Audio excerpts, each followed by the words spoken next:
chatting with Mary Pflum Peterson and her new book, White Dresses, a memoir of love and secrets, mothers and daughters. For those who don't know, Mary is a multi-Emmy award-winning producer at ABC News and Good Morning America. Her work has taken her from the ravaged remains of New Orleans in the wake of Hurricane Katrina to the royal wedding in London and to a number of Oscar ceremonies in between. She was also a producer and reporter for CNN, where from her post in Istanbul, she traveled in and out of numerous war zones. We are so delighted to welcome Mary to our live interview today. Thank you so much for joining us. Thank you. I'm really honored to be with you. Thanks. Fantastic. So, can you tell us a little more about white dresses and some of the background? Well, White Dresses is a story of three generations of a Midwestern Catholic complicated family. It concentrates on mothers and daughters, primarily on my mother's life and my life, and to a small degree on my young daughter's life. And the white dresses we wore on significant days of our lives, both the happy ones and the sad ones. Baptism dresses, First Communion dresses, graduation dresses, certainly wedding dresses, and some other interesting dresses along the way. So interesting, such an interesting topic that I don't know that I've ever heard of a book like this before, and it's just so I think different and interesting for people who are looking for a really great memoir. What do you think was kind of the hardest thing about writing White Dresses? I think, first of all, the interesting thing, even to me, and it sounds like as a producer at Good Morning America, I have a radar, as do you, and working in the media for if the answer just sounds canned or unbelievable. But I'm telling you the truth, and I know it sounds unbelievable that this is a book that just kind of wrote itself, and I didn't intend it to be a book.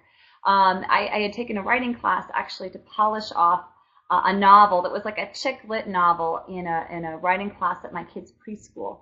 And I didn't think in my wildest dreams I would write a memoir. I thought, being in the media, I thought memoirs were reserved for people, certainly extremely famous people at the end of their lives. And I thought, at that point in my 30s, I thought, just a couple of years ago, I thought, no memoir. That I had written an in-class essay about my mother and how I got my name and my mother's time in the convent. She was a nun for 10 years. And the class was so riveted, they wanted to hear more and more. And so the book came together really organically. But to answer your original question in terms of what the hardest part to write was, I had just recently lost my mother when that class took place. And so, like so many people who are very close to their mothers, I was very close to mine, very close to my mother in large part because she was a single mother. She was really in so many ways my only parent. It was very raw. So writing about her and writing about some of the losses she had in her life were hard because I just so wanted her back. Writing about her actually made me feel better many times. I felt closer to her, and then coming back to the reality. I think as a writer, sometimes you get lost in that world of writing, which is so special, and then you come back out of it. And in my case, it wasn't just the character, like when you're writing fiction that had gone away. Right. It was my mother that was gone, and that was hard. And it is such a personal story, White Dresses. Do you mind talking a little bit about some of the events that surround the book that inspired this for you? A couple of them, Sure.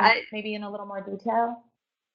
Sure. The book, when I say it's about a complicated Catholic family, I should also note, like a lot of members of a lot of families, I didn't realize how interesting or complicated my family might seem to others. Especially as a producer at Good Morning America, we do countless amazing stories about amazing people who've overcome extraordinary challenges. And so I was a bit self-conscious, like, did my family meet the criteria of something that people would find interesting? My writing class resounded in early readings I did with a very loud yes.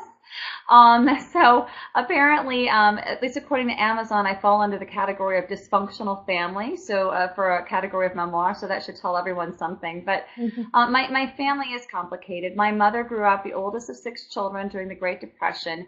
Had an interesting and sometimes contentious relationship with a mother who was very brilliant, but maybe didn't always want to be a mother. She wanted to be a writer herself.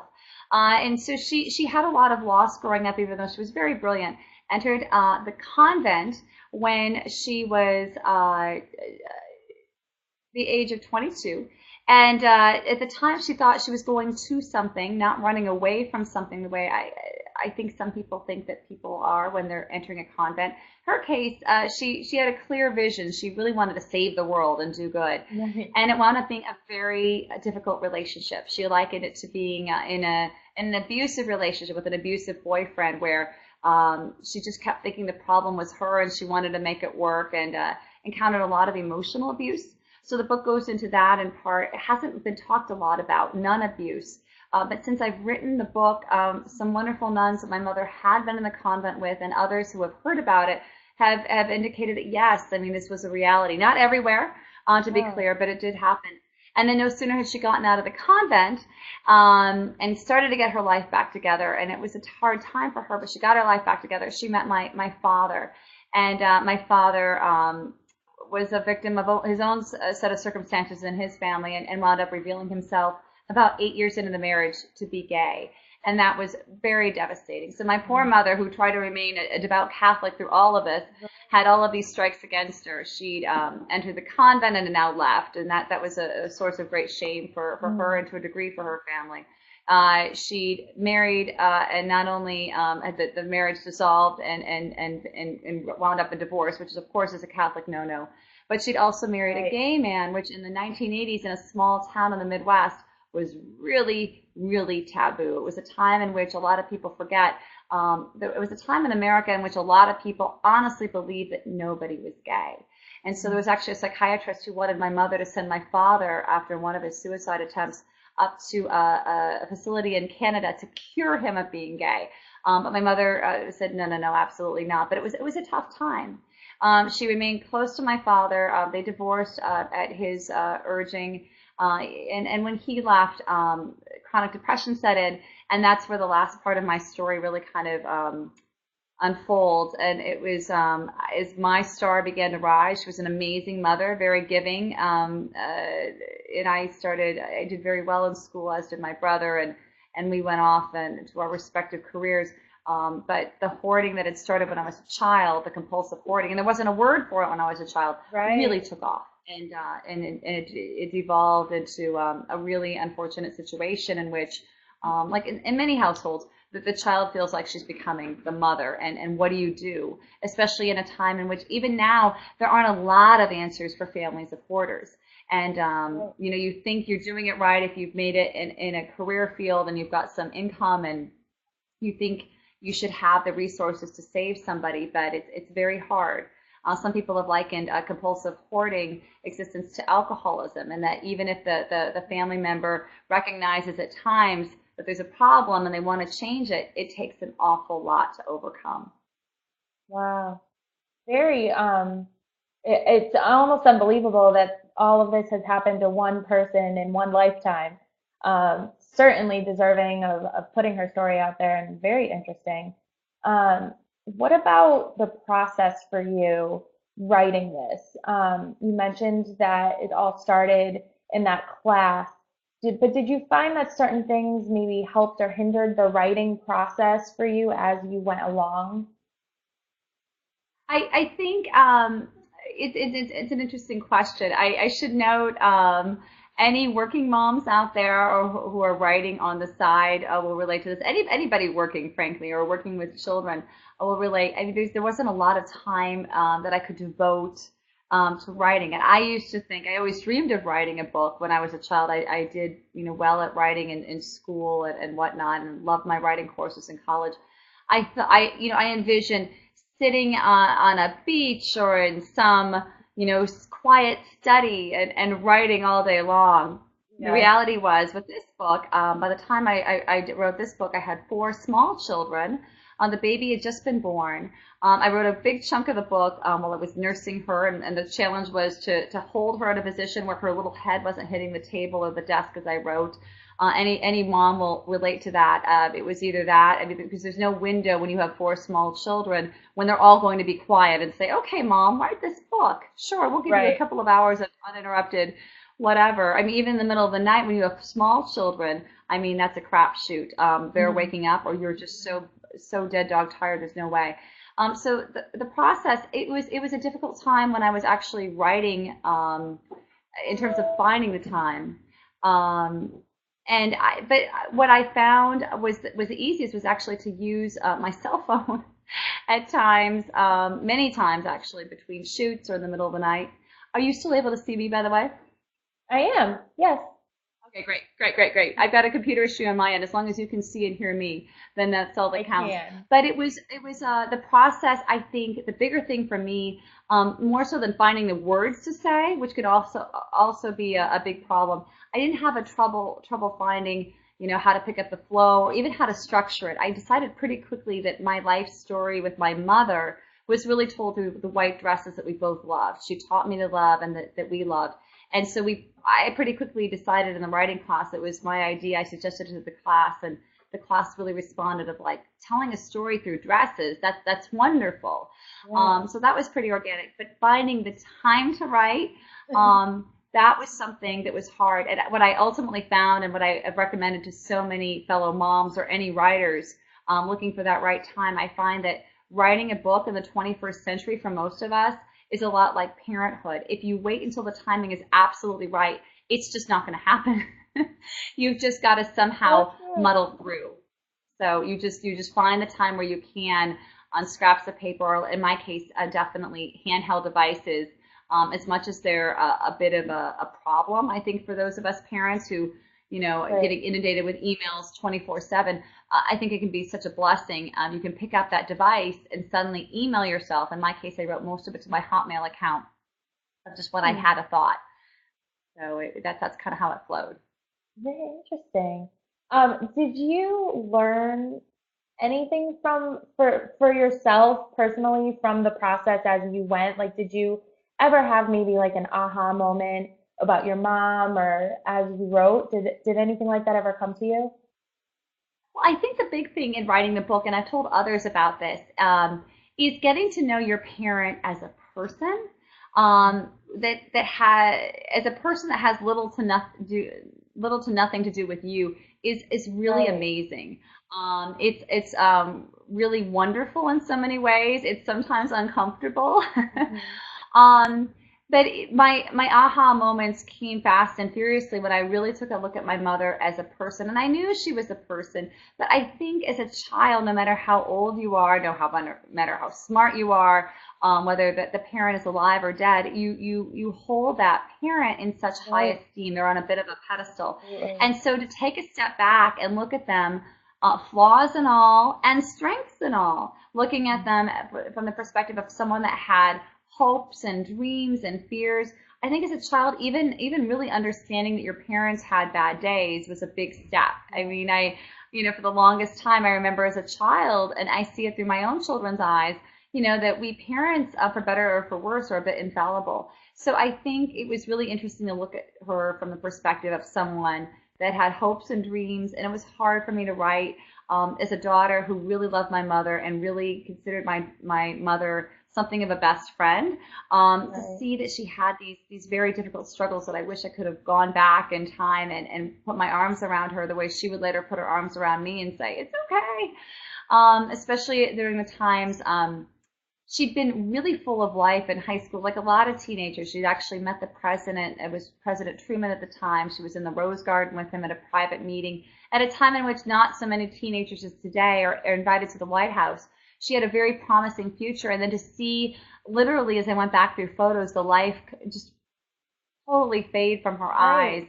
eyes during the dark time in the convent, that was hard. And then also, of course, learning about my parents' early marriage. When I researched the chapter about my mother's wedding dress to my father, it was very easy, well, easy in terms of I knew a lot of information to go on, to talk about the white dresses of the later chapters that involved my own life since I was born. Mhm. But to talk about my parents' early marriage, of course, I had no way of knowing. And so my father was very forthcoming, as were some other family members, but those were interesting and sometimes hard conversations to have. As any child of divorce knows, you don't necessarily always want to know all the bad stuff, Mhm. and to find out some of in the end, I think it was very good, and it certainly made for a very interesting story. But of course, those were some painful times to realize all that my mother went through and hid from me actually as a means of protecting me as her child. Absolutely. And I think it's something that every single person can relate to. I mean, this idea that there is a person behind the parent and that mom is mom, but she's also blank. I mean, she is her own person and she has her own experiences and past. And I think that most of the time, the child of the situation, regardless of how old, forgets that. Uh, and I think they're supposed to a degree, right? Yeah, I see it in my own yeah, children. I mean, they're next. I mean, yeah, they're next up. I don't I don't think there's anything wrong with. I mean, it's a part of a kid's survival if they've got this really beautiful, healthy ego. That the world revolves yeah, around them, and it kind of needs to on a primal level. They need food, they need things, they need to learn about the world. It should revolve around them, but it is really it's something I've encouraged. It was interesting. I gave a talk the other night, and a lot of my mom friends from school came, and it was an interesting discussion. They said what struck them most. I made a comment during a Q&A session where we just talked about what's evolved in today's nation of parenting, mm, and part of it is social media, right? All of us are on Facebook, including us moms, and everything looks so perfect. And it really mm, is spilling over into the children to a degree. They are looking for perfection and on all levels as well, and they yeah, think everything's perfect. And I think it's important for all of us to take a look at ourselves and our parents, and then for the sake of any of us who have children, uh, to chronicle just as much as we chronicle those perfect days at Disney World and right, those perfect steaming first days of yeah, school, a little bit of the struggles as well, because I think we all learn from that. As painful as it was to write about my mother's struggles, I also drew some strength from that because it reminded me that she had really bad days too, and she was still a really tremendous mother, and the love shone through. And so I took a lot of strength from that, thinking, okay, if she could get through all of that, I can get right. through this particularly tough Monday. Well, and I can imagine it's almost like a second relationship with your mom, like a second chance as you went through her story, where you almost felt like you knew her a little better too. I would agree with that. It became, I got to really know my mom. I've told some people, I knew my mom obviously my whole life. Right. That I didn't feel like I really got to know her, unfortunately, until after she died. And that was in putting this book together. And it wasn't just, I mean, it was a combination of things. I used my journalist hat a lot in writing the book. It wasn't just writing from the perspective of the daughter. One of the nicest compliments I got, um, actually, I was very fortunate. I actually got a very nice email from Anna Quinlan, who wrote me a very lovely personal email. And thank you, Anna. I'm just still so grateful for it. Saying, I love that she said initially in her email, well, she said she loved the book, but she said, listen, I don't usually love memoirs, and here's the deal. They could either come across as being too treacly, and you're Yeah. thinking, how can that person forgive that or kind of sugarcoat that? Or Yeah. they come across as being embittered and an axe to grind, and she felt like this book did neither. And I think part of that was because I put on the journalist hat, and I didn't want to just write it as a tribute to my mother or as a vilification of anything that had gone wrong, but more Mhm. as to be clear, it's still a memoir, so it's still my Yeah. perspective and my view, but to as best as possible untangle and look at events in my mother's life in these white dresses, and that came from Mhm. interviewing all five of her siblings, my father, her cousins, some of her old nun friends. It was a really interesting composite to take a look at, and then back to your original point of seeing my mother as this whole other Yeah. lovely, rounded person that went way beyond, the woman who, taught me how to love, but also, was yelling at me to do my homework or whatnot. Right. She became this other entity. And so Yeah. I wound up coming away with a whole lot of additional love and respect. As much as I already loved and respected her, I came away thinking like, wow, this is a woman who really, really, really Right. lived a full life and a complicated life. Yeah. Do you feel like at the end of writing this, you had you healed or had closure? Um, from everything that happened in your childhood and finally having the answers that maybe when you didn't understand what was going on, do you think there was like a healing process that happened for you? I think for me it was very, very healing and cathartic in the end. I didn't know what I was ultimately going to do with the book. I was writing more and more. I was writing actual chapters, so some might say, well, of course you knew you were going to write a book. But I think because I was a member of the press, Mm, you know perfectly well. You talk to a lot of authors. It's mm, interesting what people sees from a family story, and in right. today's back to Facebook Nation, there's a lot of judgment. And so Yeah. I wanted to write an honest account. I didn't want to worry about how people might or might not judge and see when I got down on paper kind of how I felt about it, if I wanted to go forward. A wonderful writing instructor and my husband really encouraged me to go forward. But the catharsis came because I allowed it to be the book that I wanted for my children and my Mm, grandchildren, which some might find funny to hear me say of like, well, why would you want your children and your grandchildren to necessarily know about what some call the skeletons in the closet? And I guess my answer would be, why not? mhm. I think that kids can draw great strength. I find with my own children, even when they hear about something imperfect or something I did, something maybe it's very innocent. They're fascinated when mommy got in trouble. Did mommy Right. get grounded or timeouts? Yes. They're small, but I think as they get older, just as your parents, you never fully know. I think that that can happen certainly with your children, right? I mean, we all know Right. we didn't necessarily tell our parents everything, maybe a fear or whatnot. I think there's something lovely in the imperfection of a family that children can learn from, either to recognize a pattern they don't want to repeat, to recognize that others that went before them had some kinds of Yep. fears or moments of vulnerability. So anyway, I think that yeah. So when I realized that I was writing it, if not for my children, for all I know, I have four lovely children, but they're very energetic, and mom is sometimes very cool, but sometimes not. They may put this book on a shelf, not take a look at it, but maybe a grandchild will pick it up, and that I found really healing. Mm, Somehow knowing that. My kids were so young when my mom died. Three of them were born. My daughter had not yet even been conceived. So it was neat for me to think that there's this pretty woman in full, not just a snapshot of a grandmother that's fading right. in a photo album, but there's this woman that they can get to know. And like I said, if not my kids, I'm kind of a realist on that. To each his own. These kids may not be Mhm. interested in the end, but maybe the grandkids will be. Maybe Right. someone else will be named Anne or Mary after her or me, and someone's going to pick it up and say, hey, so that's where I got my love of writing or my love of music or, oh Absolutely. my goodness, I didn't know, that my Right. grandmother or great grandmother had the same fears and struggles. So that's really healing. Okay. Um, do you have a favorite dress of all the dresses that you talk about? Is there one that really means the most to you? For me, it's definitely the white wedding dress that I wore, the Vera Wang wedding gown that I wore when I married my husband, Dean. That was just, it was such a happy day. Um, I think, I think we women are under pressure to say that our wedding day was the happiest day of our lives. And for Right. me, I mean, it's certainly right up there with that and obviously the birth of our four children.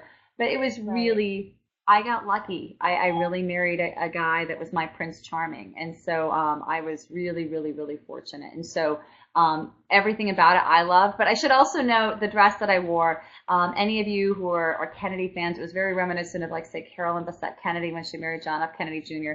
It was very figure forming and sleeveless, Yes. and what many people would call sexy. I'm not trying to pat myself on the back, but it was not a conservative gown. It was still Vera Wang, and I still paired it with long, appropriate upper length gloves. But my mother hated it. She called it a nightgown, and so that comes up in the book. So to be clear, the memoir White Dresses is not just a treacly account of, oh, my mother was everything. I've been heartened to hear that many people have compared it to terms of endearment, and that we had a very, very loving relationship, but it was a very real relationship. And my mother, even the moment before I walked down the aisle, I mean, when you're supposed to say, "Go get him, you're beautiful, you're the best," my mother was still telling me it looks like a nightgown. I mean, she was horrified, but I loved all of it. Oh, that's fantastic. Um, At the end of the day, she's always your mom, right? There's always, that's what it always comes back Always. to. She was not one of those that was always, that telling you that you were the greatest. In fact, Right. the former nun in her went out of her way to let me know when I wasn't. I mean, even when one of the white dresses I wore, I was valedictorian of my high school class, and but even then, her parting words as I got out of the car, it wasn't like, "Oh, I'm so proud of you. Oh, I can't believe this." It was, remember, it doesn't matter. Grades don't matter. It doesn't matter that you're number one. Just be a kind person. And, Yeah. it's good. It always kept me very, very grounded. Right.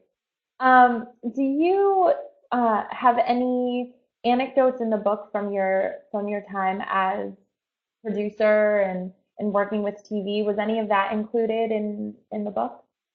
I did include some of my travels, my amazing travels. When I was with CNN, I was so fortunate. I was able to literally see the world. When I started with CNN, it was the very end of Ted Turner still being the sole person in charge, and then there came the Time Warner merger, and then I left shortly after the AOL merger. The network has changed, but when I first started, if you were a kid, which I really was, with no experience and an idea and some ambition, you could do anything. They put me Hmm. on air when I was only 23. They sent me to every place it seemed that I wanted to go.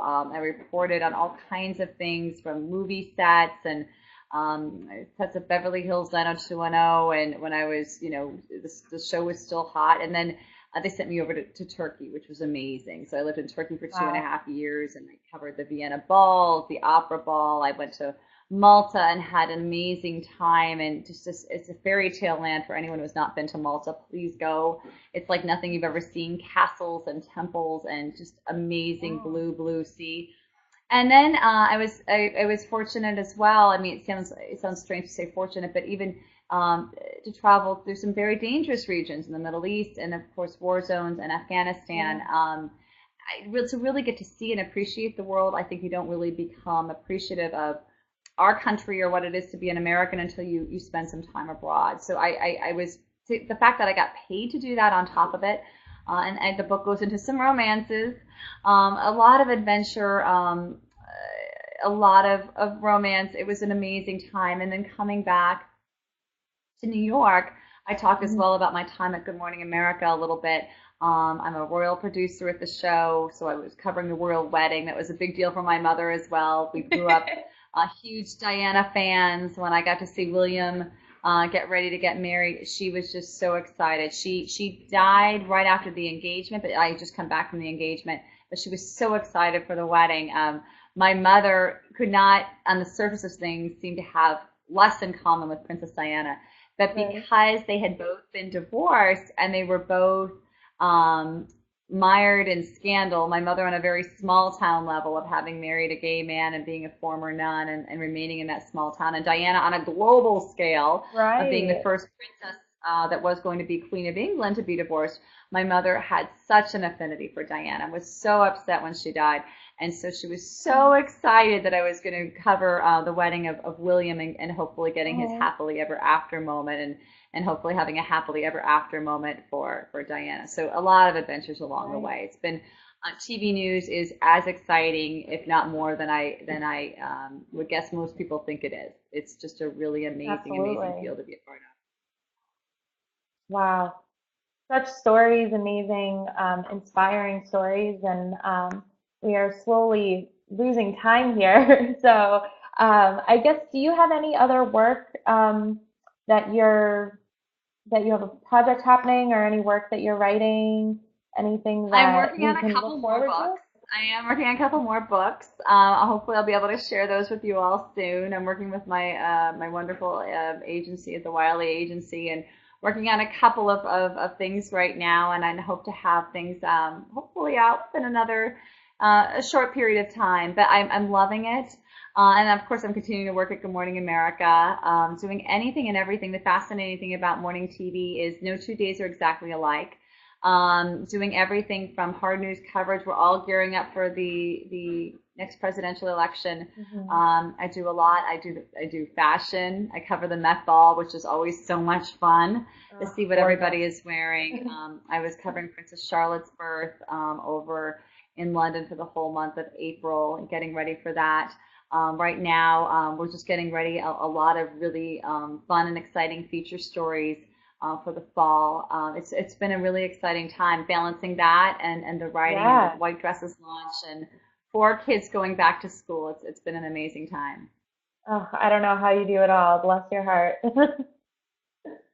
No Um, sleep. That's really the answer. It's not a good answer, but I think it's not a healthy little secret, but it is a little secret. I think if you I think I'm sure any working moms out there, I bow down. You all know the same secret. right. I think you just get so used to operating on no sleep that for better for worse, you just muddle through. You make it happen, that's for sure. I Try. have a quick rapid fire for you, and unfortunately, we've just about come to the end of our time here. So, kind of this or that questions, and whatever comes to your mind first. So, what would you rather read, fiction or nonfiction? Fiction. Hardcover or paperback? Paperback. Ebook or hard copy? Always hard copy. Sorry, ebook. And I just it's haven't made the International transition Ebook yet. Day I know I too. need to. I know I need to. I'm old fashioned at heart. Writing at night or during the day? Oh, that's a hard one. You know what? Some of my best times to write. It's in between. It's the middle of the night for Mm, most normal people, but because I work at Good Morning America, it's the beginning of my day. So if I'm not going in, but I'm used to getting up at 3 or 4 in the morning, I'd say 4 or 5 in the morning. okay. Writing in a private setting or public, something like Starbucks or where you can get Wi-Fi? Asking great questions. I'm right in a gray area there as well. I'm often writing with chaos around me. That's been a really good thing as the result of both my kind of crazy childhood and having 4 kids. So I could do well in either setting, but yeah, I actually I tend to just block everything out around me. As the children will tell Okay. you sometimes if we're trying to finish something. There could be complete chaos going on, and they're grabbing at me. And if I've got a quick thought to write down, Right. it could be either.